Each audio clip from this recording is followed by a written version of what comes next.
us, I'd like to welcome you to the SPS Colloquium series. I'm really happy to talk about our today's presenter, Anthony Kuchera. He received his Bachelor of Science degree in physics from University of Wisconsin, Oshkosh, and that was in 2008, I believe. And then after that, he went to graduate school at Florida State University and earned his PhD in physics. I think he did his dissertation on cluster structure of light nuclei. He has since moved on to Davidson College, and he is there. He's an assistant professor, and he has recently been doing some work on electronics and teaching electronics. And I'm really excited to hear about how he has taken his class and moved things online and virtual, and he'll be talking to us today about that. All right. Well, Brad, thank you so much for the introduction. I'm really excited to talk about electronics and my experience this past fall. I know all of us have had to adapt in one way or another, and I really want to focus on some of the good things that maybe have come out from this pandemic, right? There's a lot of negative things, but as you'll see, I think some of the things I'm going to talk about, I will continue doing in the future, even when we're back to a normal, normal way of life. So anyway, the overview of my talk is my electronics course, which, as you can see on this oscilloscope, is Physics 310 here at Davidson. And I want to talk just about the overall goals of the course. I'm going to compare very quickly what the fall semester was like compared to any other semester. I taught this course, I think, 3 times prior to this semester in the fall. A little bit about what the approach would be during a pandemic. And then I think some of maybe the fun stuff is looking at some of what the electronics projects were and how we handled this. And kind of conclude by saying, what did I learn from this and what will I take on to future semesters? Just a fun note about this picture here. Every year I have students do a final project. And this student was inspired by a set of YouTube videos, I think, called like oscilloscope music or something, where you can I forget which way it is. You can draw on the oscilloscope with sound, or you draw and hear the sound or something like that. Either way, I thought it was really cool. He wrote our course name on the oscilloscope, which was fun.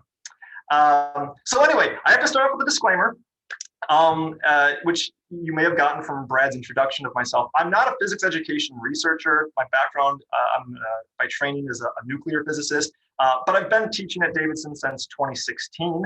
And so therefore, my presentation is not so much something that's research. It is more anecdotal about my experiences and students' experiences. So I just want to make that clear. However, a lot of the decisions I made, which went into this, are backed by research in one way or another. And it's purely based on my experience this past fall, which was the first time teaching the course in this way, which I think you'll get the sense of how things were similar and different. So let's talk about my approach to fall 2020. And to understand this, you need to understand what the guidelines were for me at Davidson College. The decision was made that professors could choose their mode of teaching, meaning you could be entirely remote, you could be entirely in person, which was really only suggested if you have a small class. And then there's a hybrid, which is a very broad sense of different ways of combining the two. And so the other part of that is every class, no matter which mode of teaching you choose, has to have an aspect accessible to students who are taking their classes entirely remotely. And that really was something I want to focus on. And so my main goal for kind of redesigning or tweaking this course was equity. And my goal was to give all students enrolled in my course as close as possible the same experience. Meaning, if you're taking your course remotely from China or California, or you're on campus, I want to make sure that you're getting as close to the same experience as possible, if you're coming into the lab in person. So I think it was 2 weeks ago, Colleen gave a wonderful presentation primarily focusing on introductory physics labs. And she highlighted some of the different ways in which physics faculty have handled the pandemic. And so a few of the cases are, right, you can do things like use household items. And Colleen did a great job of showing some of the labs she came up with where you're using everyday items that most students would have in one form or another to do things. You might use smartphone apps because of the wonderful technology built into that. Or you might rely on things like computer simulations. And so computer simulations, I think, are wonderful. And even prior to fall 2020, I did use computer simulations to an extent in this electronics course, as well as other courses I've taught. But electronics, if you've ever worked with it or taken a course in it, you might know some of the frustration that comes with it, where you want to, let's say, connect a battery to a resistor, to a capacitor, okay? But that doesn't mean it always works out that way. And so I think that simulations are wonderful, but you might lack some of the kind of just everyday debugging, troubleshooting skills of maybe you think it's connected, but you have a wire in the wrong row of your breadboard. Okay, that's harder to do in a simulation. So anyway, the approach that I wanted to do to achieve my goal of equity was not a novel idea. The idea is to use individual kits, which is something I think Colleen brought up a couple weeks ago. But the challenge with electronics, as opposed to an introductory physics lab, where maybe you're just talking about something sliding down the ramp, where you can take really any object on some sort of incline, is that electronics labs typically rely on expensive equipment, right? We might use oscilloscopes and signal generators and a whole collection of components. And this is kind of the giveaway, which I will focus on, but the solution which made this possible to make individual kits affordable for 20 plus students in this course was a component that I came across in the planning of my semester in the summer. It's by a very small company called Espotec, and it's called the Labrador. And essentially, I can hold it up here so you can see it. It's very small, about this, smaller than half the size of a credit card or something. Built into this little chip is an oscilloscope, a signal generator, a power supply, and much more. And you connect it via USB to any computer. Okay, so we'll talk a lot about that in the coming slides. But that's really the takeaway here. Is I think that my class was somewhat saved by me finding this product online. And another disclaimer, I have no affiliation with that company. They're not paying me to talk about any of this or anything like that. It's just something that really helped for me. So let's talk about a little bit of the structure of Physics 310, Electronics and Instrumentation. It's a course that we cover both digital and analog electronics. It is designed to be a laboratory intensive course, primarily taken by juniors or seniors. And the way I approached it during the pandemic, again, with equity in mind, and not knowing if I was going to have students in China or Turkey or California or wherever, is that I decided to go ahead and record lectures ahead of time so that students can watch them asynchronously. And so my idea with equity in mind was thinking, okay, the class was scheduled, the lectures anyway, scheduled to be at 8:15 in the morning. And, depending on where you are, let's say you're in California, okay, that would be 5:15 in the morning. And, while I'm someone who wakes up early, I know many students don't wake up early. In fact, many students might actually still be awake at 5:15 in the morning. But anyway, so that was my decision, is I wanted to plan my course before I knew who was enrolled in it. And I didn't want to exclude those that might be in different time zones. So I recorded them. You can see a picture on the right. This is a snapshot from one of my recorded lectures where we were talking about digital logic and building flip-flops from NAND gates. So this is an example of what it might look like. You can see me just like you see me now using Zoom. And I would use an iPad and go through, my iPad was essentially the whiteboard. So labs were every Tuesday and Thursday for 3 hours. That's standard for us in every semester for this course. And one of the challenges was that, as I mentioned, students could be on campus in person in the lab, or they might be attending class entirely remotely.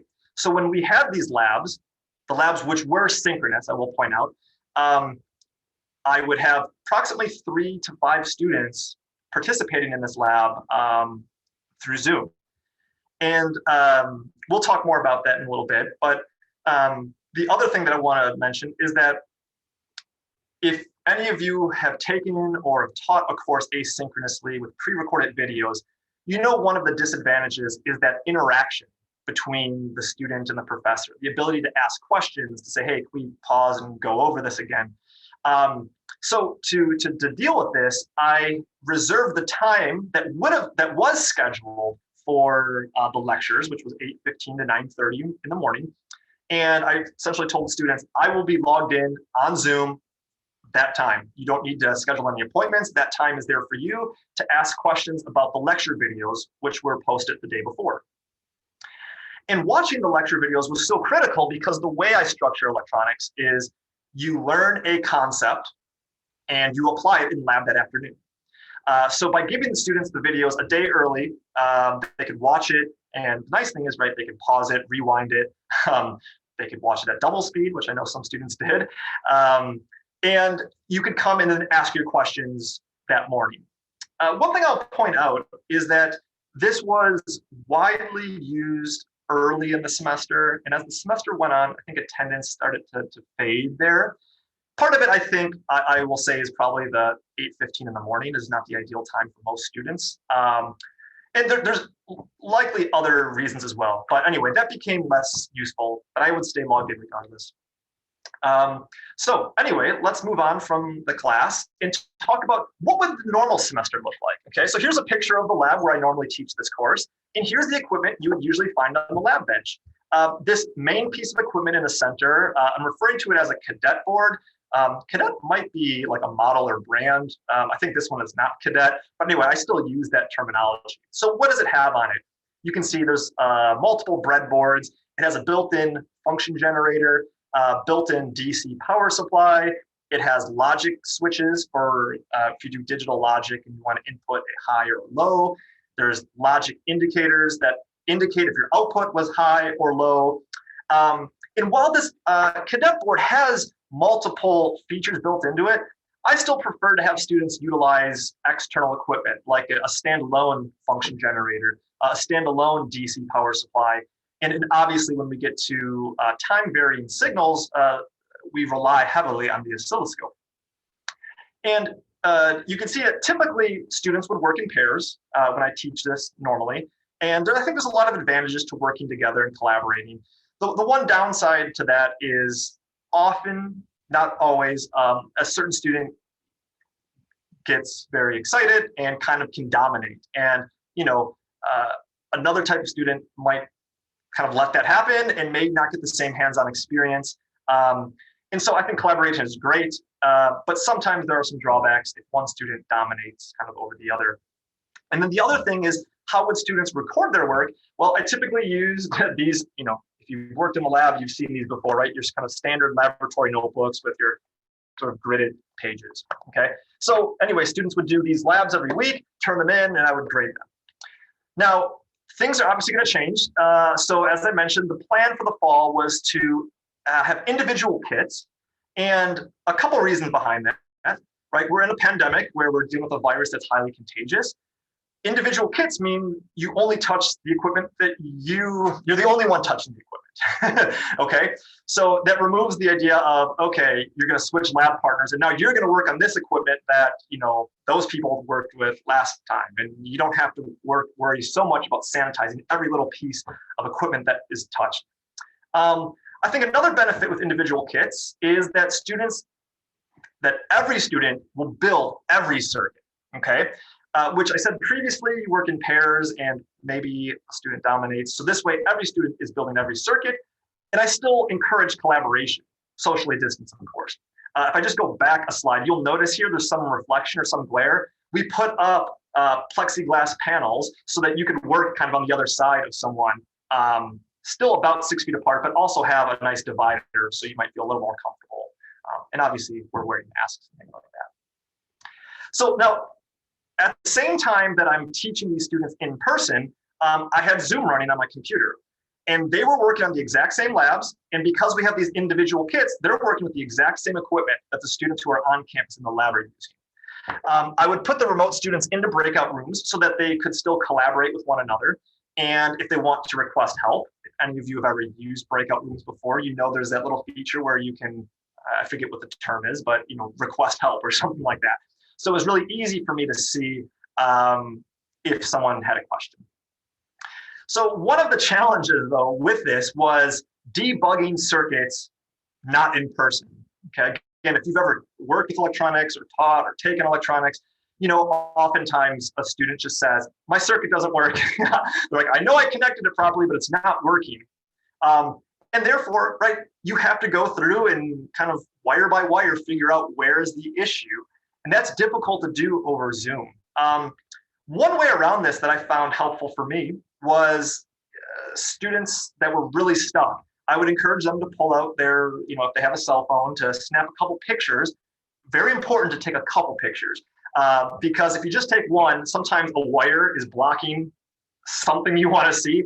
So a couple perspectives helps. And so that way the student could continue working and debugging in parallel with me looking at a picture that they sent. Now, the one final thing that was changed is I went away from using these standard laboratory notebooks to an online notebook. And the main reason for that was the idea that, well, I should say there's a couple of reasons. One, the students who are off campus, it's difficult for them to write in a notebook and submit it to me. Normally students just turn in their lab notebooks to my office at the end of the week and I grade it over the weekend. And again, with equity in mind, I want each student to have the same type of notebook. So using Microsoft OneNote, which our college has a Microsoft Office license or whatever you call it, so there was no additional cost to the student. And that actually worked out. If you've ever had to buy one of these notebooks, they're not your dollar notebooks from, the grocery store or something like that, right? These are, I think, somewhere on the order of like $10 to $15. So, using software that was free to students also has that perk. And we don't have to worry about me touching everyone's notebook and then turning it back to them, okay? Okay, so what came in the kits that were sent to each student? This was the fun part, right? I really got to plan what is every single component a student might need over the course of a semester.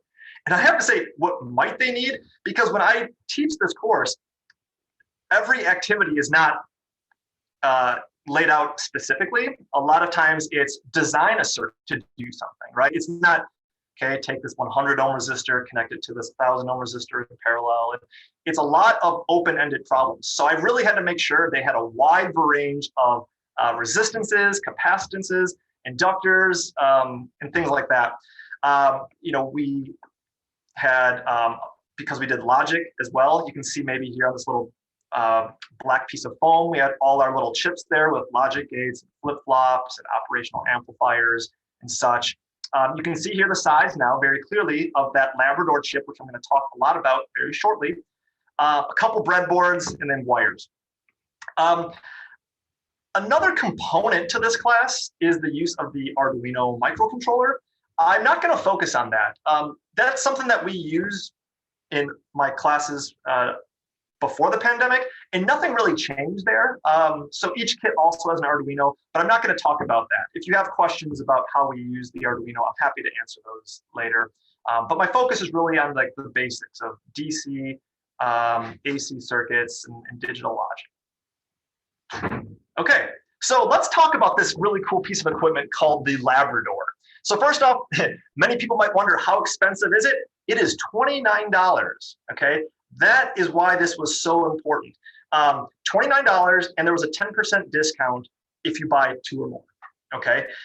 So you're talking a little over $25. And I'll point out, all of this information here is on the website. So I'm not revealing any hidden or secret information. This is all on the website, espotech.com/Labrador. And again, the power of this little chip is it's a 2-channel oscilloscope. It has a signal generator, 2 different channels, which my regular signal generator we use is only 1 channel, so that's cool. 2 channels, square wave, sine wave, triangle wave. You can even put in your own custom waveforms. A DC power supply from 4.5 to 12 volts, a logic analyzer, and also the capability to work as a multimeter.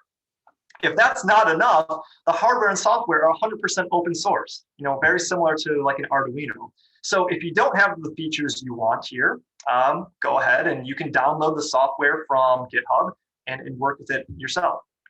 So we're going to continue talking about how I use this. But again, I found this to be extremely affordable for everything that it's capable of. So here's how it works. I apologize if the font is too small. If you can see my cursor, essentially I'll just run through a couple things quickly here. There's more features than I used, but these two rows at the bottom, which are shown on the left and on the right, those are your oscilloscope inputs. And again, it's 2-channel. There's a couple different inputs, DC or AC coupled. On this vertical set of inputs, those are the outputs of the waveform generator. What's nice is it fits perfectly into a breadboard, a standard breadboard. So all of those pins are in their unique rows. So you can tap into them and get multiple signals out from there. This is very convenient.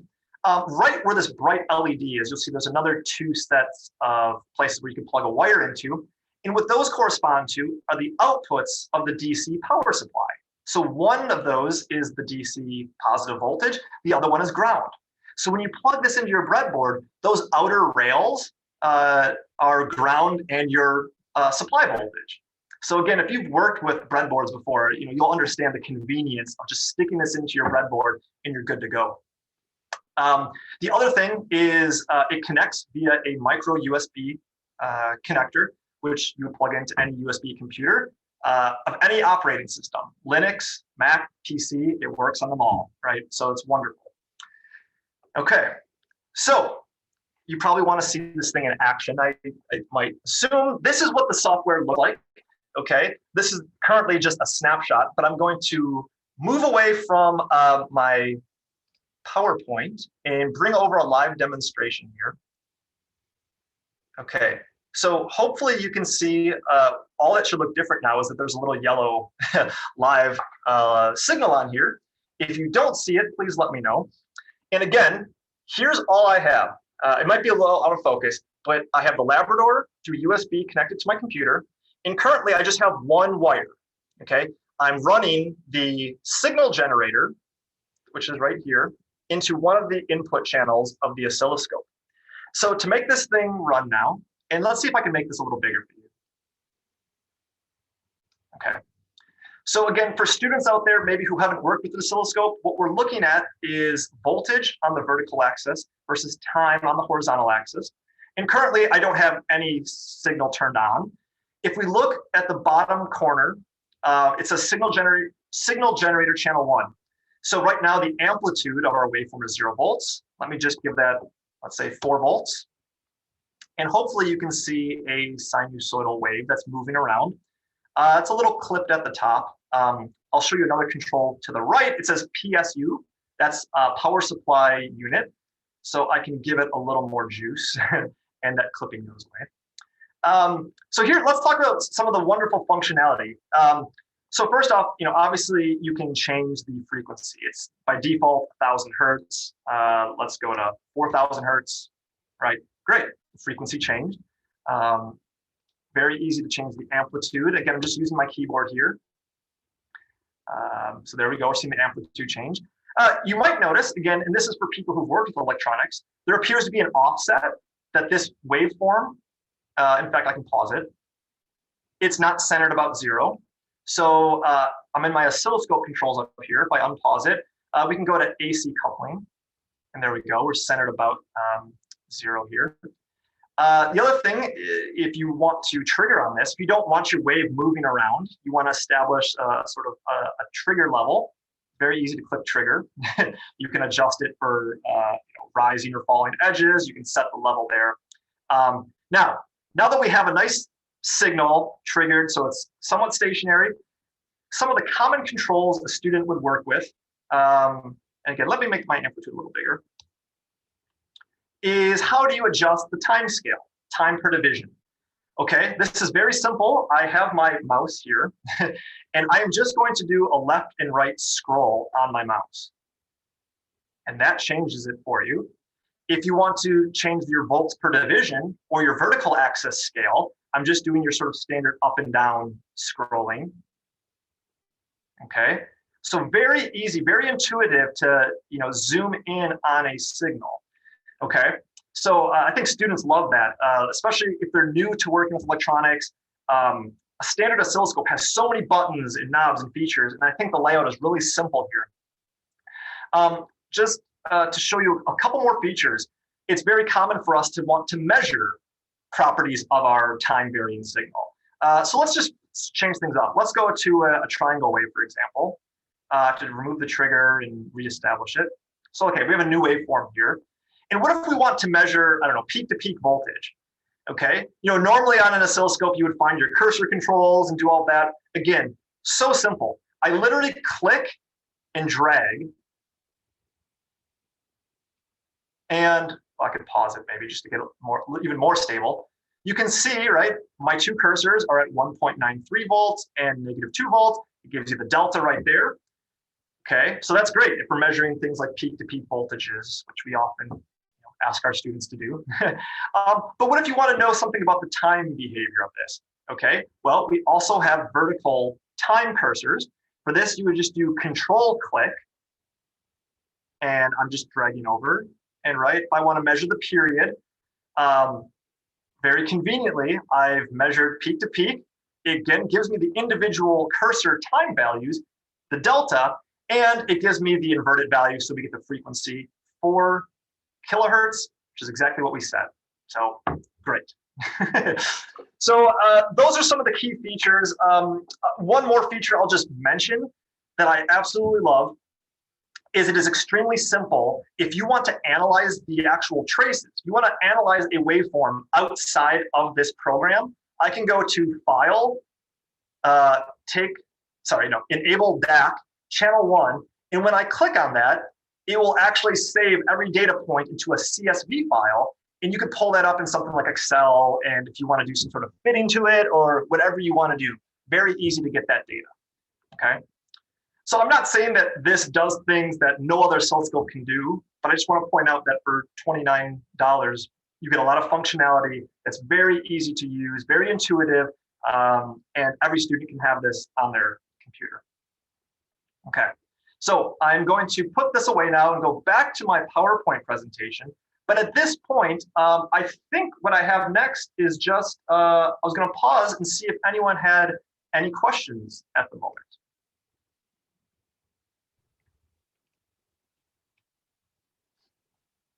Hi, Anthony. Hi. So we do have 2 questions so far. Okay. We have one from Jeffrey that says, there are advantages and disadvantages to remote learning. What aspects of remote learning should be continued after COVID-19? Yeah. Okay. Yeah, that's a broad question. I will direct it specifically to electronics. I felt like I'll give a couple examples of just the ability to connect with students very easily. And what I mean by that is with the comfort we have now with using tools like Zoom. For example, I have many students that are, let's say, on sports teams or have other excused reasons why they're not in class. So let's say you're traveling, I can still connect with those students, and especially using these kits, they can bring the kit with them and they can work on their electronics project from their bus traveling to their conference meet or something like that. So that's one advantage, is the ability of connectivity. Other advantages of remote learning, I think, like, I don't know. I guess I think the biggest thing is just the ability to be able to connect without having to be in person.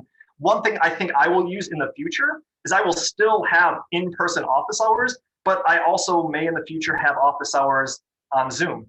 So students could, sit in their dorm room and ask questions or something like that. So I'll leave it there. I think that could be a whole talk on benefits of remote learning. Thank you. We had another one. We had somebody, Nathaniel asked, why is the x-axis negative if it's time? Oh, good question. Very good question. What you can do with an oscilloscope in this way is there's actually maybe some memory, okay? You can actually store some of the data points into a buffer. And so maybe, yeah, I think that's maybe the best way of thinking about it, is that you want to look at a signal sort of instantaneously, but you can also store some of those values in a buffer. And really, I would say the most important thing for most applications that I deal with is looking at time differences. And so I think maybe the absolute scale or range isn't critical, but time differences matter. So good question. Thank you. And then there is one more from Christopher. How do you deal with ICs that need positive and negative power supply?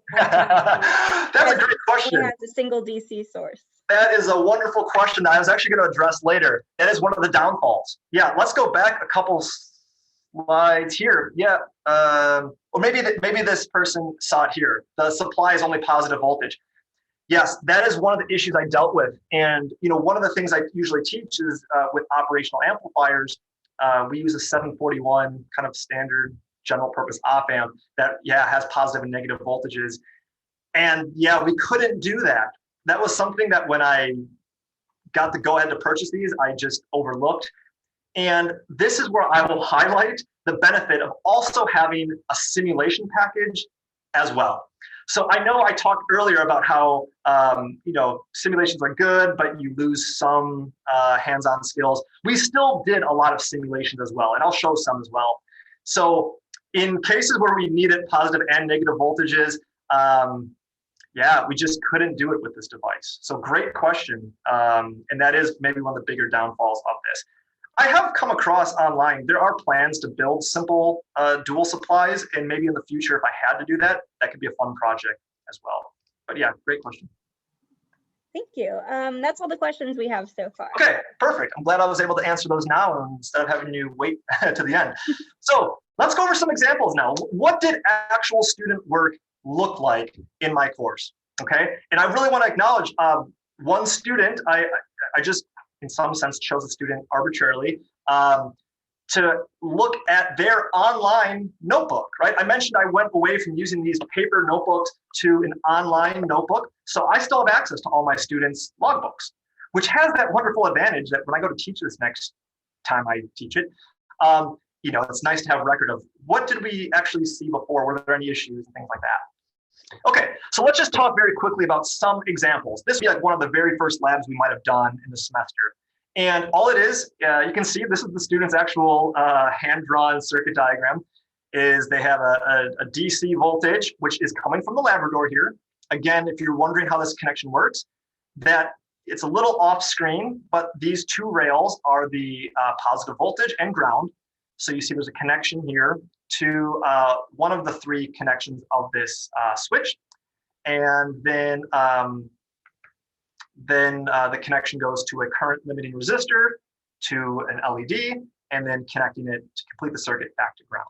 Okay, so in this case, the Labrador just worked very nicely as a positive DC supply, which can be controlled through that interface I just showed you.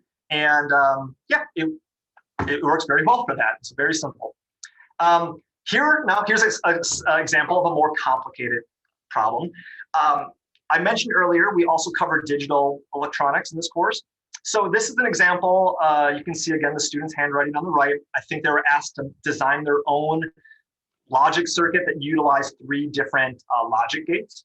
So we have, put me on the spot here. Was it a NAND gate, an OR gate, and a NOT gate?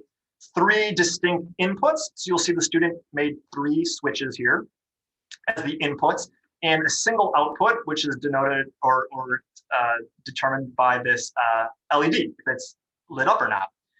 So one thing that I want to point out here is, again, the Labrador is just being utilized as a DC voltage supply, okay? Now, when I would use those cadet boards, which I talked about in a previous semester, those cadet boards have, I think, like 8 or 10 logic switches, okay? And again, what I mean by a logic switch, it's literally if you turn it one way, it outputs what we might call a high, or probably something like positive 5 volts, or a low. Essentially a 1 or a 0, yes, no, on, off, whatever you want to call it. And those just work. And there's a little bit of circuitry underneath the board that the students don't actually see. And so what's kind of neat, or I think an advantage of students actually having to build the logic switches themselves, is they actually have to think about, okay, how do I build a signal that's going to go from, let's say, high to low and meet the standards of whatever it is, CMOS or TTL. Okay, so they had to use things like a pull down resistor to make sure that their low was actually low enough to fit in the range that these chips would accept. okay? And same thing with the output. Normally the outputs on these logic indicators on these big student learning boards, you know, you just plug in a wire to it and it will be like green or red, meaning high or low. But in this case, the students really had to make sure they have a current limiting resistor. I don't know how many LEDs students burned out because they forgot to put in a current limiting resistor or something like that. And you know, so I just think that the students really had to build every single component here. Okay. Here's just a final example of doing like logic type projects. At this point, this was kind of the end of the unit on digital logic. And so I had students design their own stopwatch, okay? So they combined things like utilizing registers to make a counter so that they could make a binary counter, then be decoded by a decoder that converts it into something that illuminates a simple segment display. So anyway, I'll just play this. There's nothing too surprising here, but you have to imagine when you're a student and you build this from scratch, it's very rewarding when you finally get your stopwatch to work. So this was the first time the students really used the Labrador as for their time varying signals. They essentially used a square wave from the signal generator to drive the clock at what you might be able to see as a frequency of 1 hertz, which you might expect for the stopwatch to go at 1 second.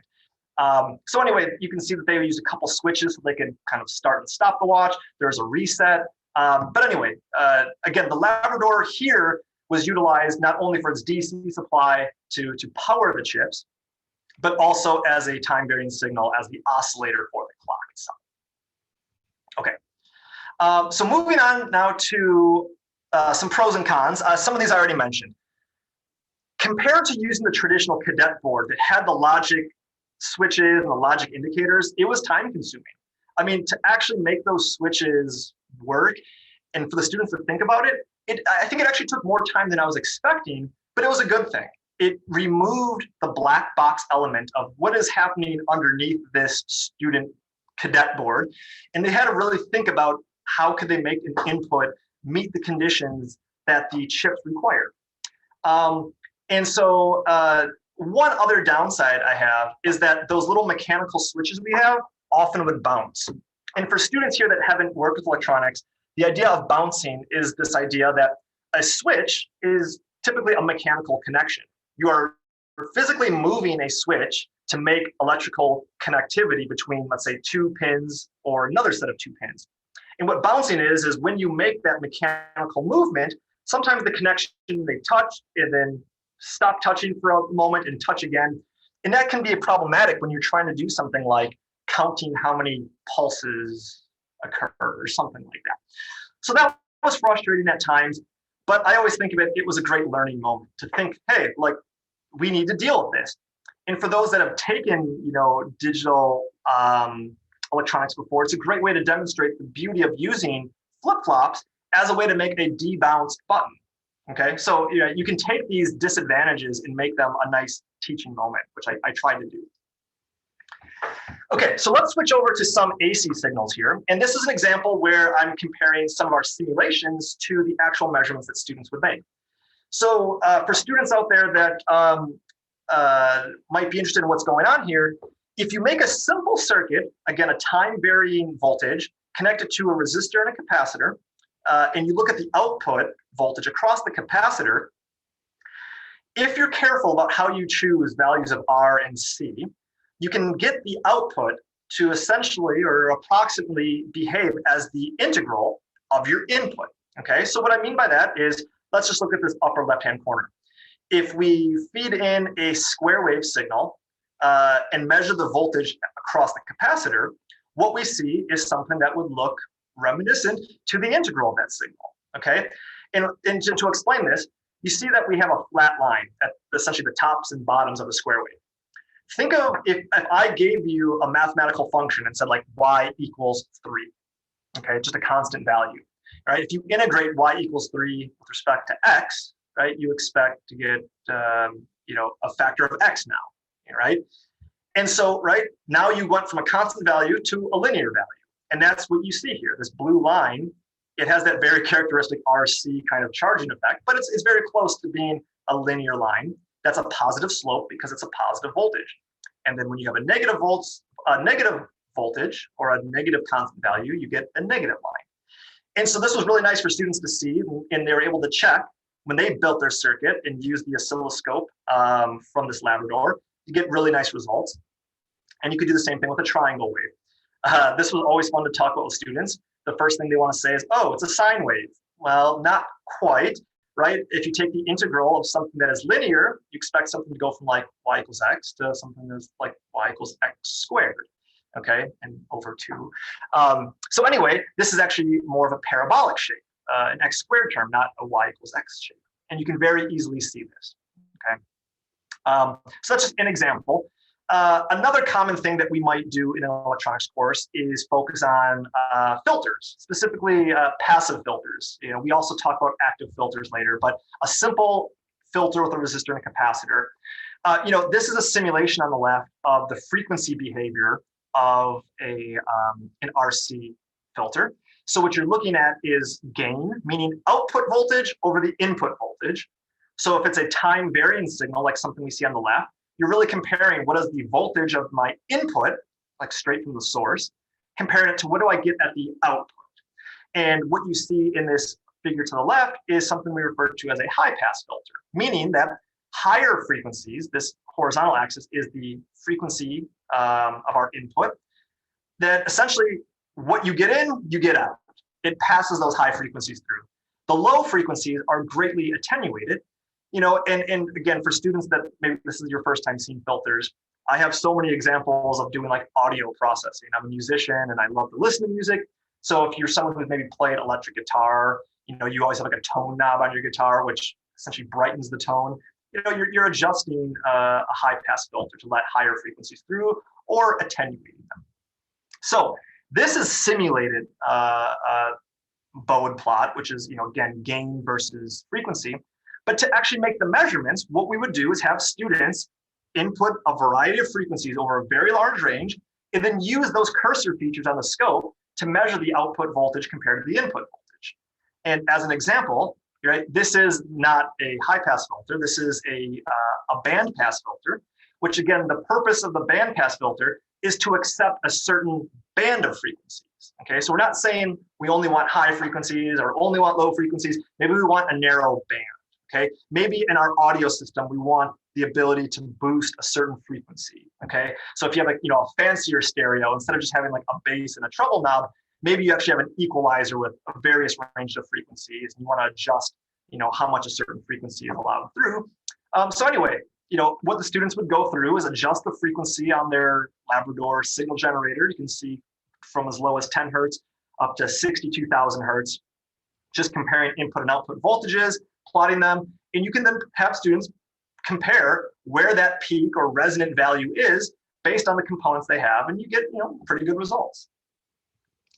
I think this is my final example I want to go over, which is an example of using diodes. So we've talked a little bit about light emitting diodes as a way to indicate if you have a low voltage or a high voltage, but we also use diodes to rectify signals. And again, for the students out there who maybe haven't worked with this, rectification is a process in where you can take a time varying signal and try to make it, usually one of the goals is to make a constant signal. So think about this example. You have, in all of our outlets here in the US, right, we've got these 120 volt AC voltages that have a frequency of 60 hertz. And we plug things into our outlets all the time. But what if your device requires a DC voltage or a constant voltage? Okay, so one way of handling this is to rectify it by the use of diodes. And diodes, one of their characteristics are they let current go in one direction, but not the other. So in a simple case, if you just put a resistor and a diode into your circuit, you only get the positive values, which is shown here. So our input would be a simple sine wave, and you're only going to get those positive voltages if you look at the voltage across that diode. One way to improve the signal in terms of making it closer to a constant value is by throwing a capacitor in parallel with that resistor. And now you get some RC charging and discharging effects where you charge up and you slow the discharge by the use of that capacitor, so that now the next time the signal input goes up again, you're not going all the way down to zero, and therefore this signal starts to flatten out, okay? And based on your choice of components, you can make a very close to flat signal. And while I haven't shown it here, right, we still have students do things like, a bridge rectifier, full wave rectifiers, and things like that.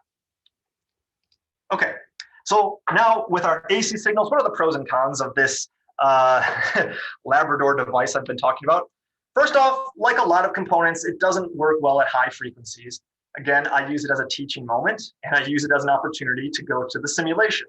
So when we're doing those frequency dependent things like making measurements of the frequency behavior of a filter, maybe you go up to 60,000 hertz, and then I could have the students say, okay, well now simulate it and go to higher frequencies, and what do you observe?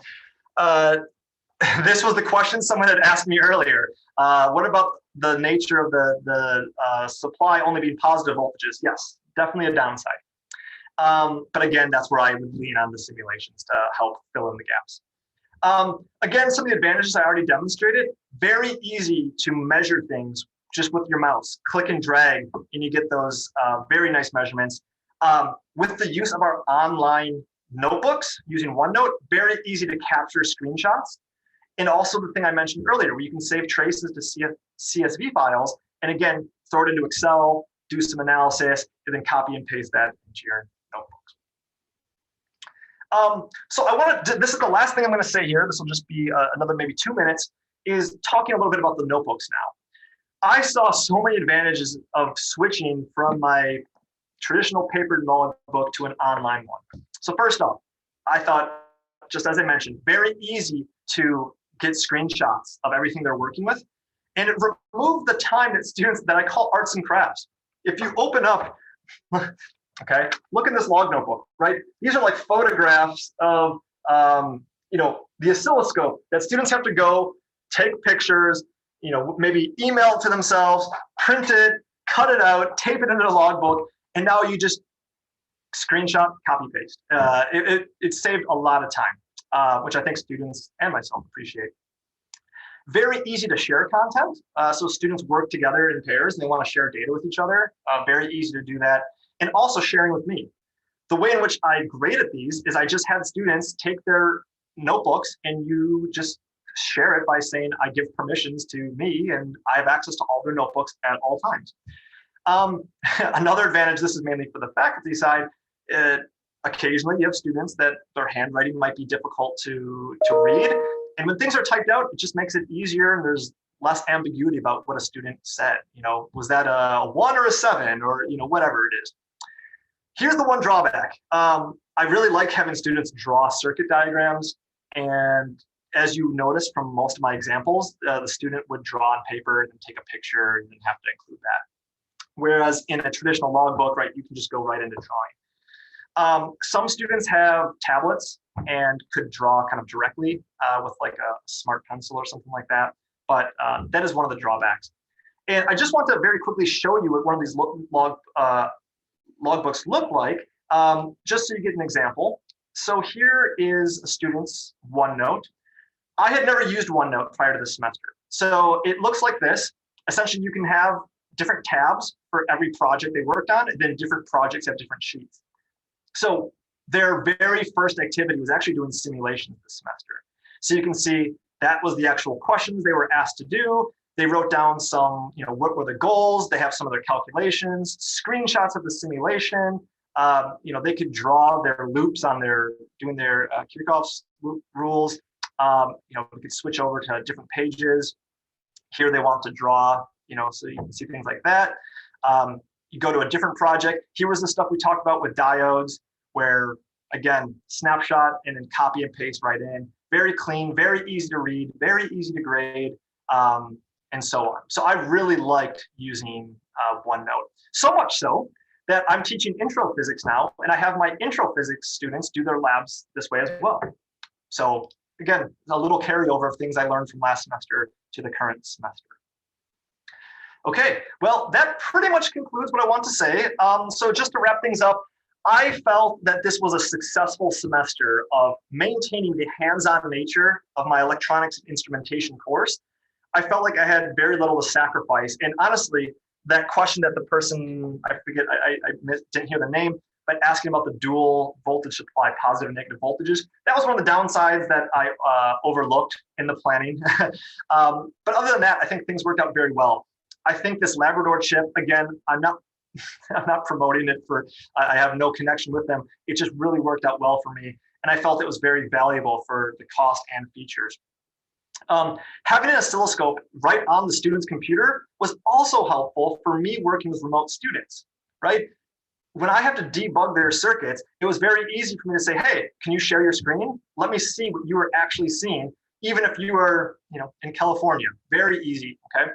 So what will I take moving forward from this? I think a lot, honestly. I likely will go back to using the cadet boards and some of the bigger actual laboratory equipment, but I think I still will give students one of these Labradors.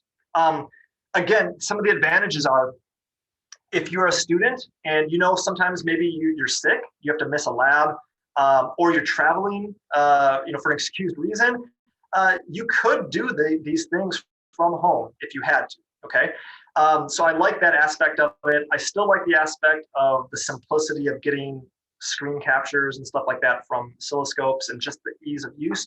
But I do still see advantage of using traditional equipment as well, because many classes or maybe even jobs they'll use in the future might require the sort of standard hardware as well. And I think I'm going to abandon the handwritten logbooks in the future, and I'm going to continue using OneNote for the future.